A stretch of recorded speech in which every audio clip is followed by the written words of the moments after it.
Ողջույն եւ բարի գալուստ Փիսոն Podcast։ Ձեզ հետ կրկին Փիսոն է։ Եթե նախորդ անգամ խոսում էինք խնայողություններից, այսօր խոսելու ենք ներդրումներից։ Այսինքն գումարի մասին, որը դու չես ծախսում հիմա, այլ ուղարկում ես աշխատանքի։ Այո, գումարը նույնպես կարող է աշխատել։ Ես էլ եմ աշխատում, օրինակաթուն մնալով այս podcast-ի համար։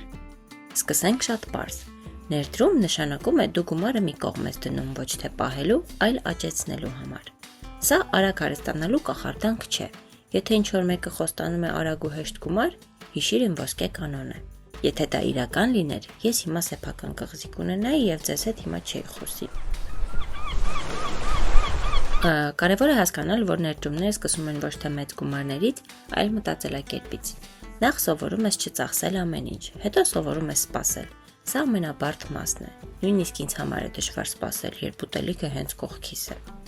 Կան ներդրում անելու տարբեր ձևեր։ Ամենապարզը խնայելն է։ Դա դեռ ներդրում չէ, բայց հիմքն է։ Հետո գալիս են բանկային ավանդները, որտեղ դու գումարը տալիս ես բանկին, իսկ նա քեզ տալիս է փոքր, բայց կանխատեսելի աճ։ Դա դանձրալի է, բայց անվտանգ, ինչպես իմ սիրելի բարձը։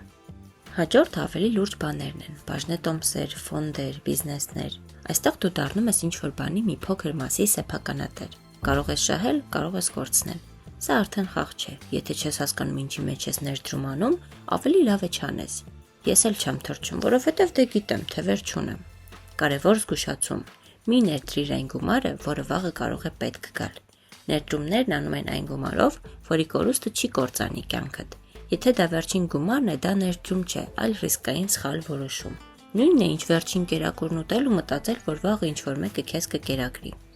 Հիմա կարևոր մասը։ Սոցցանցերում միշտ կգտնվի մեկը, ով ասում է, թե 18 տարեկանում միլիոնատեր է դարձել եւ կհամոզի անել այնպես, ինչպես ինքը։ Բայց նա չի պատմի քեզ, թե քանի մարդ է փորձել ու ձախողվել։ Ներդրումը ոչ թե ակնթարթ է, այլ երկար ճանապարհ։ Եվ հիշեք, մեկ տեղում ամեն ինչ դնելը վատ գաղափար է։ Դա կոչվում է բոլոր ձվերը մեկ զամբյուղում պահել։ Ես մի անգամ սխալվել եմ, զամբյուղս ընկել է։ Չկրկնեք խնդրումը։ Եթե շատ կարճ ասեմ, սովորեք սպասել, սովորեք մտածել եւ մի հավատացեք հրաշքներին։ Ներդրումը խելքի, ոչ թե հույսի խաղ է։ Ես Փիսոն եմ ու շատ լավ գիտեմ, որ գումարը սիրում է համբերատար մարդկանց, ոչ թե խոճապարարներին։ Կհանդիպենք հաջորդ անգամ։